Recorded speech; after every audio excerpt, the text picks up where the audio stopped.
Hello, YouTube. Welcome to episode 2 of the Confederate campaign. Where we left off, we are just trying to bolster our armies as much as we can against the Blue Tide, I guess you can call it. They have 97,000 right now versus my 42,000, which is interesting. They've won one naval battle, and that's because their fleets are more designed for naval warfare, while the Confederacy's fleets are more designed for the rivers and preventing smaller ships from getting through. So basically, we are still researching King Cotton 2 and civilian warships. May have to bump down to military 2 so we can gain more recruits. I set the subsidy all the way to very high to see how much more that would give me. So far, no fights have occurred. No land fights, I should say. No skirmishes, no nothing. The biggest forces are in Maryland, naturally, with 29,000, 19,000, relatively small, and the First Corps of the Army of the Potomac with 35,000. And so far, we're going to get up to 17,000. I made Beauregard in charge. Wow, 2-year contracts already. Interesting. Well, that's going to lower their volunteer size by quite a lot. So that's a plus for me. Army of the Shenandoah is going to get up to 21,000, and the Army of the Tennessee is my third largest army, with up to 16,000 on the way. Western Army is coming up to support the Missouri State Guard in case these guys get a little too much out of control. So far, no recruits have been seen. 3 casualties somehow. Okay, provisions are working fine. But we'll move them right there. Not sure if they're recruiting anywhere else. Oh yes, of course. Army of Minnesota with 2,900 troops, supposedly. So, yeah, they're going to be going all over the place. They're going to get up to 17,000. So far, without the government funding, my funds are doing all right, plus 8,000. So, can't complain. Let's see how much setting the subsidies up, how much that gives me. 180,000 minus enemy states. Well, just gotta keep chugging, gotta keep making forces. So let me keep doing that and I'll get back to you. So that's gonna bolster Johnson's army up to 30,000 with 17,000 here. If any of these guys attack, it's going to be a bloodbath because I'm not sure how much they're gonna keep recruiting. They're staying relatively around 30,000. 35 being the exception for that army. So far, no advancements other than Missouri. Department of Ohio is staying relatively in position. I'll keep bolstering the Army of Tennessee. We got plenty of Springfield muskets. That's what I like to see. We'll give the Kentuckians the Plains rifles. See how that... But slowly bolstering the armies. I will cut back to when there's an attack or a newspaper clipping. Or if I want to show any updates to my troops. But these first few episodes, I think, are going to be anticlimactic because nothing's happening. But right now, 110,000 versus 53,000. Woohoo. So, just gotta keep an eye on that, suppose. But for our objectives for the Confederacy, we have, of course, have to break the morale below 25. Capture Washington, D.C., win the first major battle. I'm not sure if that naval fight is considered major. But we gotta get Union support below 60, capture a Union city, invade the North, win 3 consecutive land and naval, and win a major land battle. So we will see how that goes for the long run. Not sure. So far, my recruitment prediction is true, where they're just going to keep pumping out brigades and sized armies and stuff. Not sure if it'll come to a stop and then start to decrease like the previous campaign that we saw with the Confederates. But if they unlock military 2 in the drafts and stuff, then this war is going to go on for a long time. If they don't, then we'll see the pause in recruits because they've run out and they'll slowly start to dwindle and I'll win and the withdrawal issue kicks in and all that. Let's hope it doesn't go down that direction. So we will see. I'll keep you up to tabs with that. We'll see along the course of this second season how that turns out. But yeah, I will cut back to when anything interesting happens. And the fort has been constructed down here. So let us get probably a supply depot along the railroad here. One of these railroads. CS Navy arming civilian ships. Great. I don't want it to be that railroad because it's not going to connect with anything. Right there. Okay, great. So they're going to keep building, then they'll build a second fort, probably along this way, along the James River. And yeah, so far recruitment has come to a halt, unless they're probably recruiting out in the west.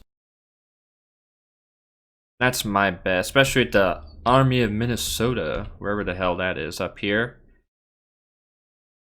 2,000. Union extends contracts to 3 years. Man, they're just really going for it. No fights have occurred yet. So I'm not sure why they're pumping that out. Is there... I don't see any armies anywhere else. Unless it's up in here somewhere. But yep, that numbers of volunteers decreasing. Yep, so that's going to really put a damp on their recruitment rates. That may give me a chance to bump up a bit.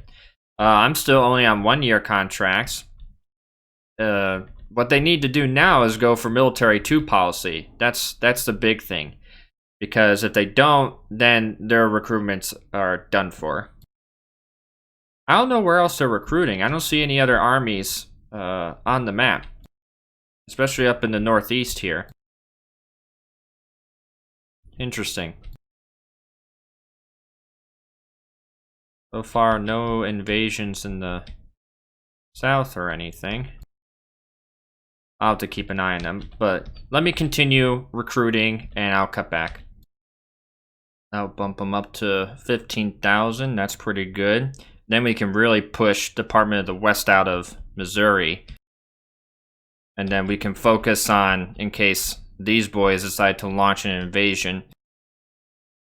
But so far, pretty quiet. AA plus, excellent. We are lacking woods, weapons, artillery, of course. Everything else is fine. So, and that's with me. I haven't even acknowledged the funding here, the funding policy. So, curious about that. Everything is set here, so that means now I'm going to go down to military 2. And once that's done, I'll research diplomacy 2 just to bolster my relations with Europe. I mean, oh, that's casualties. Never mind. I was gonna say, wow, they should already be intervening, but we're at 43 with European. And as soon as we start winning battles and stuff, I think that'll be beneficial. But 133,000 versus 68,000. So this is definitely an underdog situation. And I'm surprised no fights have occurred. Maybe they'll launch in July. Maybe they'll try and be historically accurate. I'm not sure. They have 3-year contracts now. So anything they do is their troops are set. You know, no one, they don't have to worry about the 3 months and pressure from Congress or anything. So yeah. Industrialization policy selected more support for union. Wow, they now they're going down that route. Okay, good for them. But if I were them, I get that military too. I'm surprised that they focused so hard on the contracts. I'm not sure why. And I think they got letters of marque. They went here, then letters of marque, and then all of these contracts. and now they're going back up to industry 1, which will probably then give them civilian ships like they need it. But yeah, interesting tactics for the Union right now. Everyone's just sitting and training troops. Condition good, untrained, of course. No issues so far, no bugs or anything. Big ones at least, no noticeable ones. Oh, it scared me. Yeah, they're still bombarding. I have no naval fleet that can combat the squadron here. What is it? It's not gonna tell me. But this poor fort is getting bombarded. Well, it's showing me the fort. Yeah. Is it bombing the port? Definitely the fort, because fort condition's 5 now. I'm not sure what will happen when that goes all the way down. How is those ships doing? 11%, 25%. Not great, but I'll get these to the James River Squadron soon. Is this still transporting? ETA 0 days. I trust the system will work. We should definitely build a depot right here at the railroads, Manassas Junction, originally. If we can do it. Do it. As Darth Sidious would say. There we go. Ooh. Good. And there's a manufactory there. Oh, there's a supply depot up here. That's good. Should we build another one? British declare neutrality. Royal Navy to avoid American ports. Any blockades to be monitored by Admiral Milne. The Admiralty to reinforce Milne. And 4,300 regular British troops in Canada. So that's the best thing. If we can get the British to launch invasions into the United States, that will take tremendous pressure off of us.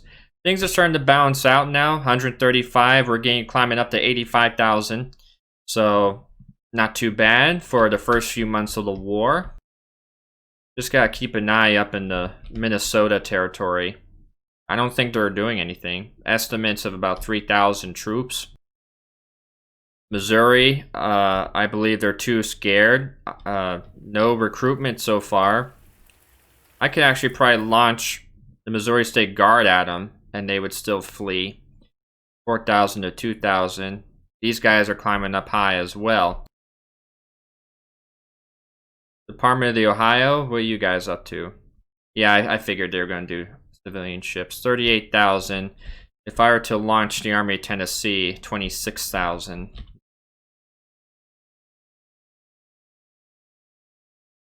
So far, no campaigns have been established yet. Everyone's trying to just scramble for policies and all that. We're doing good there.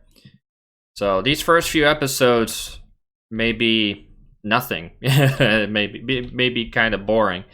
But it's always good to establish, getting the troops started. In these first few months, it's crucial to get your armies bolstered, weapons upgraded, all of that jazz. So these supply depots: artillery, ammunition, horses, small arms, uniforms, weapons. What about food and stuff? Horses, provisions there. Okay. That's the one thing that not many people tend to look at, is what actually do the supply depots carry? I wish I could get rid of this squadron. They're the most nuisance? They're a nuisance. And it probably won't tell me. They usually have like 175 ships or guns or something like that. So that's always an issue. South Carolina militia chilling. Yeah, all these squadrons are small. 29%. I will transfer these guys to the James River. Just gotta bolster them up. They're weak. They're not the best, but it's something. Let me see if I can get some more. See, I need some rivers. 10 guns. Anything bigger than 10? Let's see. 9 guns, 7 guns, 6, 8, 50 to 40 to 15. That's a C, 1, 2. Sea and rivers, 10 guns. I guess 10 guns is the maximum. We'll start building a few of those. ESS Tennessee, Arkansas. The names, they usually repeat the names a few times. But yeah, that's fine. Can't do much with the fleet. I usually forget the fleet anyway. It's all about the infantry campaigns. So yeah, I think this will do it for episode 2. I'm sorry there's no action yet. These are relatively, the starting phases are relatively boring. But military 2 for the Confederacy, great. So then if we check out this, 169, it's about the same. About the same. But once, if I were to do drafts and bounties, then it would really bolster the lines. How are finances? Everything seems to be fine. They really took a plummet in their finances. And there's Keppelmuller, he's the developer of the game. One of the developers, I should say. So that's a cool little Easter egg. But yeah, things are coming to a relative... Do I have 100,000 already? Okay, they're only up by 37,000. So that's not too bad. We're getting there. And once these forces collide, it's going to be quite the nightmare, I think. So thanks for watching. Like, comment, subscribe, and I'll see you in the next video. Bye-bye.